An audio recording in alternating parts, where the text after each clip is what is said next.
নমস্কার, পিন্টু মণ্ডল।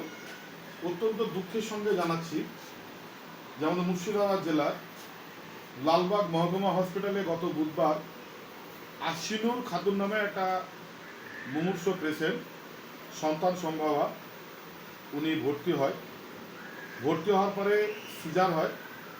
তৎক্ষণাৎ একটা এবি নেগেটিভ ব্লাডের জন্য ডাক্তারবাবু ওকে 1 ইউনিট ব্লাডের জন্য রিকুইজিশন বানায়। আমাদের প্রিয় রক্তযোদ্ধা অ্যাডভোকেট ইমরান আলীর সঙ্গে যোগাযোগ করে। সঙ্গে সঙ্গে পেশেন্টটার অবস্থা খারাপ হয়, অবস্থার অবনতি হয়, মুর্শিদাবাদ মেডিকেল কলেজে স্থানান্তরিত করে।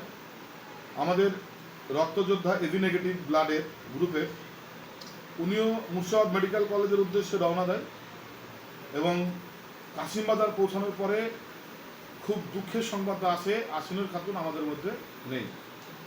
আমি সর্বোপরি সকলের কাছে করজোড়ে অনুরোধ যে মেয়েদের বিয়ে দেওয়ার পরে সন্তান সম্ভব অবস্থায় আপনারা যে 10 মাস সময় পাওয়া যায়, অন্তত দুটো করে ব্লাডের ডোনার আপনারা রেডি রাখবেন। কারণ যদি দুটো ছেলে যদি রেডি থাকতো, আজকে আশিনুর খাতুনের মতো আমাদের মধ্যে থেকে একটা ফুলের মতো মেয়ে হারিয়ে যেত না।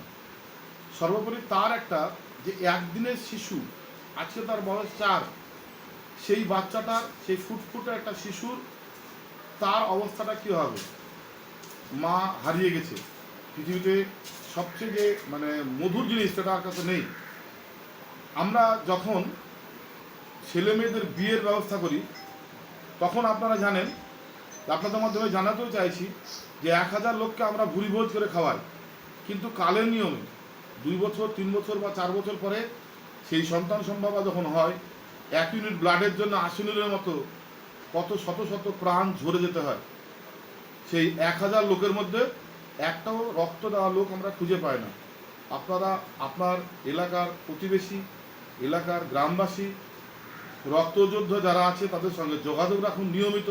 পরিবারের লোকেদের রক্ত গ্রুপ নিরূপণ করুন এবং সন্তান সম্ভব অবস্থার পূর্বেই দুটো ডোনার রেডি করুন। না হলে কী হবে, আমাদের এলাকা, আমাদের মধ্যে থেকে আমরা চাইছি রক্ত শূন্য মুর্শিদাবাদ যে জেলা, সমস্ত 6টা ব্লাড ব্যাংকের সর্বোপরি সব সময় আপনারা রক্ত দান করুন।